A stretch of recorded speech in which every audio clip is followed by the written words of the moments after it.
CDB news অপেক্ষা মাত্ৰ 10 ছেপ্টেম্বৰলৈ এই অপেক্ষা অকল আপুনি মই নহয় ৰাজনৈতিকভাৱে সচেতন প্ৰতিজন মানুহে এতিয়া 10 ছেপ্টেম্বৰলৈকে ৰৈ আছে আৰু পবিত্ৰ মাৰ্গেৰিটা সাংসদ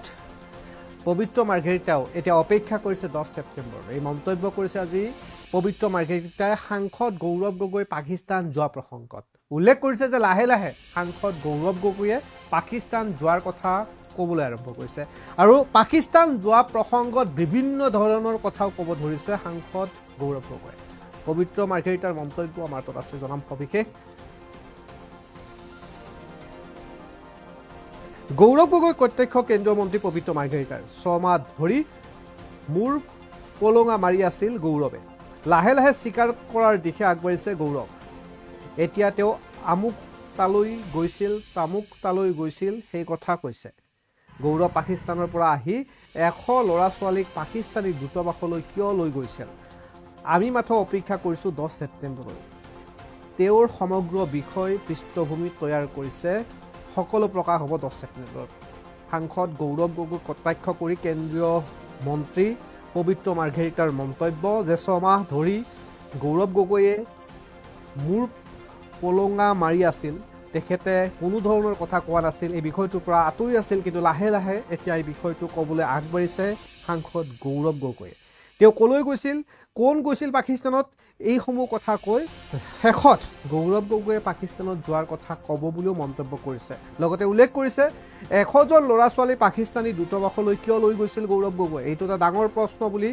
সাংসদ গৌৰৱ গগৈক প্ৰশ্ন কৰিলে কেন্দ্ৰীয় মন্ত্ৰী পবিত্ৰ মাৰ্গেৰিটাই লগতে উল্লেখ কৰিছে যে এই সমগ্ৰ বিষয় পৃষ্ঠভূমি তৈয়াৰ কৰিছে সাংসদ গৌৰৱ গগৈয়ে আৰু এই বিষয়টো ৰাষ্ট্ৰীয় নিৰাপত্তা জনিত বিষয় বুলি উল্লেখ কৰিছে লগতে মন্তব্য কৰিছে যে সাম্প্ৰতিক সময়ত কিছু গঠনমূলক চিন্তা চৰ্চা বা গঠনমূলক কাম কৰিব মন যায় কিন্তু সাংসদ গৌৰৱ গগৈ বিষয়টো প্ৰশ্ন কৰাৰ লগে লগে এই সমূহ উত্তৰ নোকোৱাকৈ থাকিব নোৱাৰি আমাৰ এটা মন্তব্য আছে শুনালি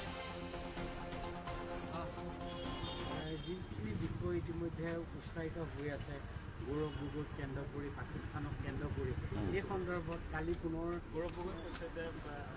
তালৈ যাওঁতে চৰকাৰে গম পায়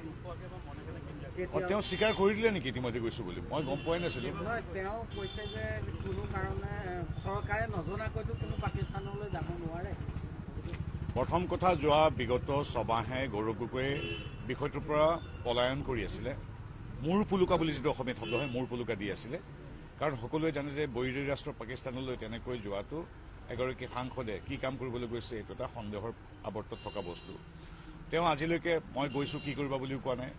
তেওঁ পৃষ্ঠভূমি এটা তৈয়াৰ কৰি আছে আমুক গৈছে তামুক গৈছে চৰকাৰে জানে আমুক কিন্তু তেওঁ যে গৈছে তো ক'ব পৰা নাছিল এতিয়া লাহে লাহে তেওঁ স্বীকাৰোক্তিৰ ফালে গৈছেগৈ প্ৰথম কথাটো যোৱাটোৱে আচৰিত কথা কাৰণ তেওঁ কোনো কূটনীতিক বিষয় নহয় বা আমাৰ চৰকাৰৰ দ্বাৰা নিয়োজিত মন্ত্ৰীও নহয় যে তেওঁ কিবা বেলেগ ব্যৱস্থা গ্ৰহণৰ বাবে তালৈ গৈছে প্ৰথম কথা তেওঁ ধৰ্মীয় পৰ্যটক বা যি ধৰ্মস্থলবিলাক তাত আছে তালৈ যোৱা তেওঁ দৰ্শনাৰ্থী বা সেৱা কৰিবলৈ যোৱা ব্যক্তিও নহয় না তেওঁ ব্যৱসায় কৰিছে তাত না তেওঁ অনুমতি লৈ ক্ৰিকেট বা হকী খেলিবলৈ গৈছে ৰাজনীতিক হিচাপে গৈছে বহুদিনৰ কাৰণে আছে তাত কি কৰিছে এইটো সকলোৱে জানে গতিকে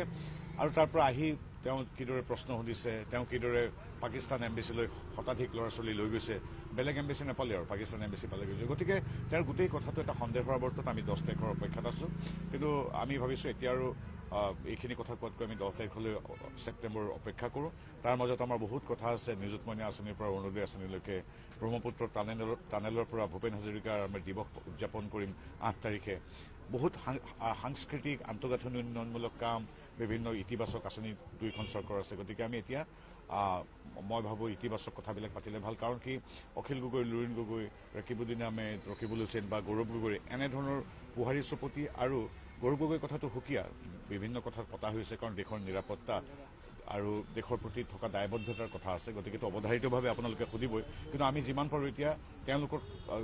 কথাখিনিত ব্যস্ত থকাতকৈ আমি উন্নয়নমূলক যি ধাৰা আমি আগবঢ়াই লৈ গৈছোঁ আজি নগাঁও চহৰখন যিদৰে উন্নতি হৈছে আজি বটদ্ৰৱা বা কেনেকৈ উন্নতি হৈছে এই কথাবিলাক পাতিলে আচলতে এতিয়া মোৰ বোধেৰে আমি এনে বাৰ্তা খুব শ্ৰদ্ধা সহকাৰে ৰাইজৰ ওচৰলৈ লৈ যোৱাটো উচিত এতিয়া আৰু অখিল গগৈ কাক কিমান অশ্লীল ভাষাৰে গালি পাৰিছে এই কথাত আমি ব্যস্ত নহওঁ আৰু গৌৰৱ গগৈ কামটোতো সাংঘাতিক কৰিছে স্কুলৰ ছাত্ৰ ছাত্ৰীয়ে আজি প্ৰশ্ন সুধিছে তেওঁক কংগ্ৰেছৰ মানুহে প্ৰশ্ন সুধিছে তেওঁ তেওঁৰ হাতত কোনো যুক্তি নাই তথ্য নাই উত্তৰ নাই তেওঁ এতিয়া কৈ আছে যে আমুকেও গৈছে দেখোন, আমুক চনত আমুক গৈছে, এইবিলাক কথা কৈ তেওঁ নিজে যিহেতু বিৰাট ভাল কাম এইটো বুজাবলৈ গৈছে। কিন্তু তেওঁ পাকিস্তানলৈ যোৱা, পাকিস্তানৰ পৰা তেওঁৰ ঘৰৰ মানুহে বেতন পোৱা, নিজৰ সন্তানক নিজৰ মাতৃভূমিৰ যি আমাৰ নাগৰিকত্ব সেইটো কৰ্তন কৰি বেলেগৰ কাৰণে আবেদন কৰা, তেওঁৰ সহধৰ্মিনী 20বাৰতকৈ অধিকবাৰ পাকিস্তানলৈ যোৱা, তেওঁ সকলোকে বাদ দি কেৱল পাকিস্তানলৈ গৈ স্পেচিয়েল ট্ৰেইনিং লোৱা বা দিয়া, পাকিস্তান দূতাবাসলৈ গৈ, এই কথাবিলাক এতিয়া মানুহে গম পাইছে। এতিয়া আৰু এইটো ৰাজনৈতিক কথা নহয়, দেশৰ প্ৰতি থকা দায়বদ্ধতা, দেশৰ প্ৰতি থকা নিৰাপত্তা, দেশৰ প্ৰতি থকা শ্ৰদ্ধাৰ কথাহে ইয়াত আছে। গতিকে তেওঁ ইতিমধ্যে লাহে লাহে স্বীকাৰ কৰি আহিছে। মই এই বিষয়ে তেখেতৰ সন্মানীয় মুখ্যমন্ত্ৰী মহোদয়ৰ ভাষ্যটো শুনা নাই। যিটো আপুনি কৈছিল যে যিকোনো মানে আমাৰ গৃহ বিভাগ সদায় কঠোৰ আইন শৃংখলা ৰক্ষাৰ ক্ষেত্ৰত, আৰু দেশদ্ৰোহিতাৰ কথাটো আৰু নকওঁৱেই বা। গতিকে যিকোনো মানুহে সি XYZ যিয়ে নহওক কিয় যদি এনেধৰণৰ আচৰণ কৰে, নিশ্চিতভাৱে আইনে নিজৰ ব্যৱস্থা গ্ৰহণ কৰিব। ঠিক আছে।